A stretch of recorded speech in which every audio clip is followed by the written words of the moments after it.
ऐसे खिलाड़ी की जिसकी बात करनी यहाँ पर बहुत जरूरी है वो है अर्जुन तेंदुलकर। बिल्कुल। तीसरा मैच था और उस तीसरे मैच के अंदर उन्होंने प्रदर्शन क्या किया पहले वो आप बता दें, उसके बाद उनकी स्टोरी। बिल्कुल सही बात है। चलिए अर्जुन तेंदुलकर के स्टैट्स पे एक बार सरसरी निगाह डाल लेते हैं। अर्जुन तेंदुलकर ओवर इन्होंने 3 फेंके हैं, मेडन कोई भी नहीं, रन इन्होंने 48 दिए हैं, विकेट इन्होंने 1 लिया है। इकॉनमी 16 की, मतलब 16 की इकॉनमी, ये समझ लीजिए कि दुगनी तिगनी इकॉनमी है जो होनी चाहिए उसके हिसाब से। आज इनका प्रदर्शन बहुत निराशाजनक रहा। इनकी बॉडी लैंग्वेज बहुत ही घबराई हुई है। वो नर्वस बच्चा नहीं होता जो जिसे अगर बोल दिया जाए कि ये क्या कर रहे हो और वो डर जाता है, बिल्कुल इनकी बॉडी लैंग्वेज ऐसी थी आज। बिल्कुल, यहाँ पर जो अर्जुन तेंदुलकर की बात करनी होगी, 16वां ओवर था जो इन्होंने डाला। उस 16वां ओवर जो है उसमें 31 रन पड़े हैं, 31 रन। मुंबई की तरफ से सबसे महंगा ओवर जो था वो नहीं था, ये दूसरा सबसे महंगा ओवर था जो मुंबई इंडियंस की तरफ से किसी गेंदबाज ने डाला हो। तो मुंबई इंडियंस की तरफ से दूसरा सबसे महंगा ओवर, एक ओवर में 31 रन दिए। ये 16वां ओवर था, ध्यान रखिएगा। और इस 16वें ओवर ने जो है ना खोल के रख दिया मुंबई की गेंदबाजी को। इसके बाद हर गेंदबाज पिटा, जो आया वो पिटा। और आखिरी 5 ओवर्स के अंदर जो है पंजाब ने लगभग जो है 100 रन जोड़ लिए। To be precise 96 run, to be precise 96, लगभग करीबन 100 रन जोड़ लिए। और 8 गेंदें इन्होंने डाली इस ओवर के अंदर। 6 गेंदें थी, एक वाइड एक नो बॉल, तो ये 8 गेंदें इनकी गई। साथ में 4 चौके पड़े, 2 छक्के पड़े। हरप्रीत और सैम करन क्रीज पर थे, दोनों ने जो है पिटाई लगाई। और पहली बार अर्जुन तेंदुलकर अंडर स्ट्रेस आए, और वो लाजमी है। आप अगर वानखेड़े पे खेलोगे, ये आप गेंदबाज हो, इस स्ट्रेस की आपको आदत होनी चाहिए। एक बीमर भी उन्होंने डाल दी क्योंकि वो स्ट्रेस की उतनी आदत है नहीं। पहली बार इतने बड़े मंच पर जो है पिटाई लगी है, और गेंदबाजों की पिटाई लगती है, आपको वो स्ट्राइड में लेना पड़ता है कि भाई आपके दिन नहीं होते। गेंदबाज को अक्सर जो है वो पिटाई लगती है, उसके जो मुस्कुराने के दिन होते हैं वो थोड़े लिमिटेड होते हैं। ये गेंदबाज के साथ परेशानी होती है, और खासतौर पर ऐसी विकेट के ऊपर जहां पर हर गेंदबाज पिटाए। मतलब ऐसा नहीं कि मुंबई की तरफ से सिर्फ अर्जुन तेंदुलकर पिटे हैं, मुंबई की तरफ से बाकी सारे गेंदबाज पिटे, अर्जुन तेंदुलकर थोड़े ज्यादा पिटे। और एक ओवर जो उनका वो था, उसने मोमेंटम पूरा शिफ्ट कर दिया पंजाब की तरफ। ये था पूरा मामला। 3 ओवर में उन्होंने 48 रन दे दिए, जैसे अभी अलका ने आपको बताया, और 1 विकेट उनको मिला प्रभसिमरन सिंह का।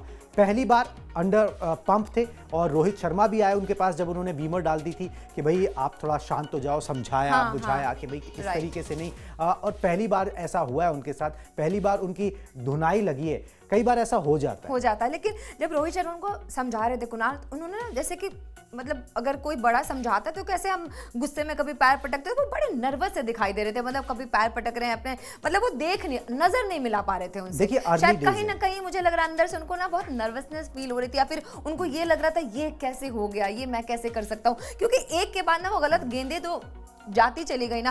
और उसके बाद क्या हुआ, पंजाब की जो टीम थी उनका मोमेंटम हाई हो गया। उसके बाद उन्होंने सबके पिटाई कर दी। देखिए क्या होता है ना, अर्ली डेज है, पिछले 2 मैचेस अच्छे चले गए, आपके हर मैच अच्छा नहीं जाएगा। आपको उसके साथ जीना पड़ेगा। आपका एक मैच अच्छा जाएगा, एक मैच बुरा जाएगा, आज ताली पड़ेगी, कल गाली पड़ेगी, इन चीजों के साथ जीना पड़ेगा। अर्जुन तेंदुलकर के लिए नया नहीं है। सचिन तेंदुलकर ने इतने अप्स एंड डाउन्स अपने जीवन में देखे हैं। कई बार लोगों ने उनको नकार दिया कि अब ये खत्म हो गए हैं, अब ये वापस नहीं आएंगे, और ये फलाना ढिमका 100 अंतरराष्ट्रीय शतक उन्होंने लगाए, और ये चलता रहता है।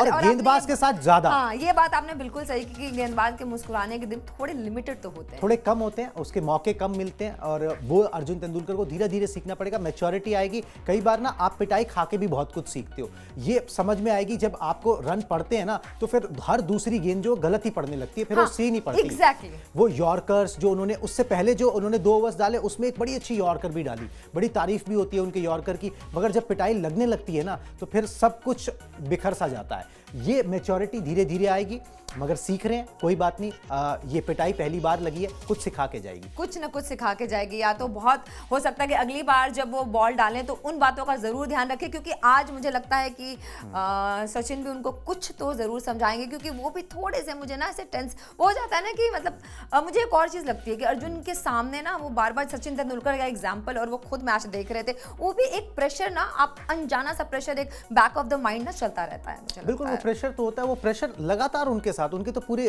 जीवन पे वो प्रेशर है ही ना, रहेगा वो रहेगा प्रेशर, क्योंकि अगर आपके पिता इतने सक्सेसफुल हो, सेम फील्ड में हो, तो वो प्रेशर जो है वो लाजमी है, वो आता है। आपके लिए स्टैंडर्ड्स इतने हाई सेट हो जाते हैं कि उनको अचीव वो करना। तो शुक्र है कि वो बॉलर नहीं थे, वरना और भी ज्यादा प्रेशर बन जाता। ये बात आपने बिल्कुल सही बोली है कि कम से कम बॉलिंग और बैटिंग का फर्क है। नहीं तो वो प्रेशर जो है ना, वो हर एक मापदंड जो है, हर शॉट पे जो है वो कंपैरिजन किया जाता है, और वो कंपैरिजन जो है थोड़ा सा मतलब अनफेयर हो जाता है, बिल्कुल अनफेयर है। और अर्ली डेज है अर्जुन तेंदुलकर के करियर में, वो धीरे धीरे यहाँ पे जरूर करेंगे।